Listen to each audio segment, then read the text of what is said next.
Nama saya Vivin Selena Afriani. Pada kesempatan kali ini saya akan mempresentasikan tentang analisa makroekonomi Provinsi Jawa Timur dengan NIM 0106 0124 24086. Saya akan membahas tentang latar belakang. Pada bab ini menjelaskan potensi dan kondisi Provinsi Jawa Timur dari aspek geografis, demografis, ekonomi, pendidikan, serta sosial budaya. Untuk geografisnya sendiri, Jawa Timur terletak pada bagian timur Jawa yang bertepatan dan berseberangan dengan 38 kota. Untuk demografisnya sendiri, Jawa Timur cukup beragam, mulai dari suku, agama, bahasa, beserta adat dan istiadat. Dan pendidikan di Jawa Timur cukup bagus kualitas untuk pendidikan.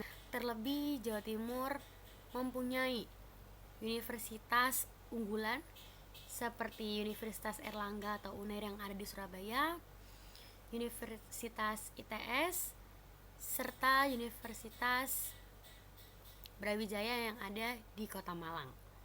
Untuk sosial budaya yang ada di Jawa Timur cukup beragam dengan berbagai macam pentas seninya seperti Rak Ponorogo, Tari Remo, dan yang lain-lain.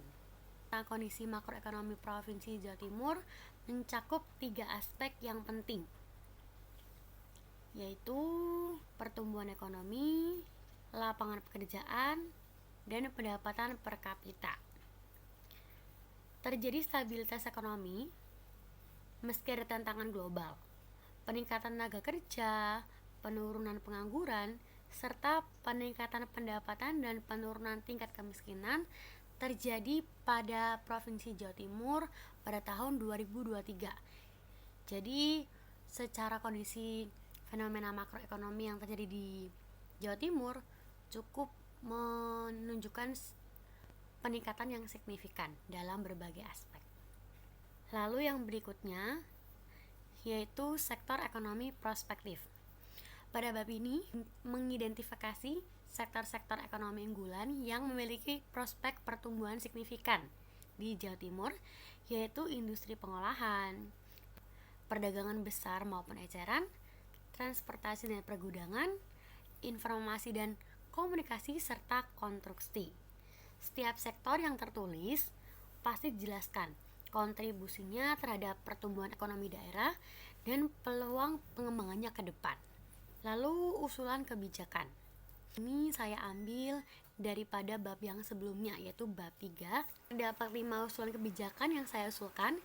Yang pertama, industri pengolahan, yaitu mencakup aspek kawasan industri pengolahan, yaitu mencakup aspek kawasan industri baru yang baiknya dibangun di daerah Gresik, Pasuruan, serta Lamongan, serta insentif pajak dan izin untuk IKM, dan juga pelatihan dan sertifikasi SDM via BLK dan kampus vokasi.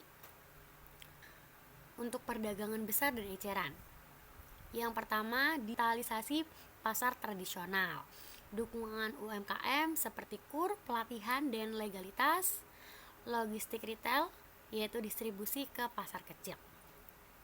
Selanjutnya, transportasi dan pergudangan, yaitu revitalisasi Pelabuhan Tanjung Perak dan Bandara Juanda.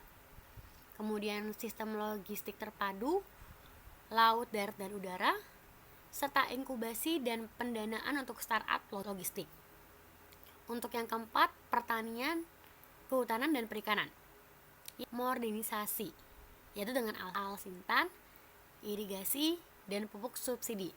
Yang kedua ada ekstensifikasi dan peningkatan hasil panen. Yang ketiga, program Minapolitan, yaitu kawasan perikanan terpadu. Yang keempat ada akses pasar e-commerce dan koperasi tani, internet untuk desa dan pinggiran. Kedua, literasi digital untuk UMKM, agar UMKM juga dapat bersaing di pasar saing. Serta terakhir yaitu Teach Hub dan Co-working Space lokal. Lalu kesimpulannya yaitu Jawa Timur memiliki potensi ekonomi besar dan pertumbuhan yang positif dengan sektor unggulan, industri pengolahan, perdagangan, transportasi, dan teknologi informasi, serta peningkatan PDRB 2023 sampai 2024 yang mencerminkan stabilitas ekonomi.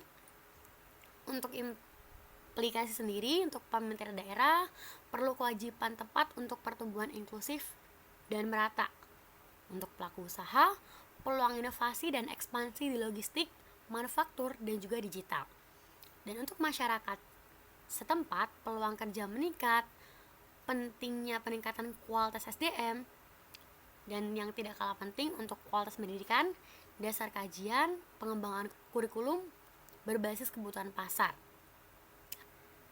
Demikian presentasi saya mengucapkan terima kasih.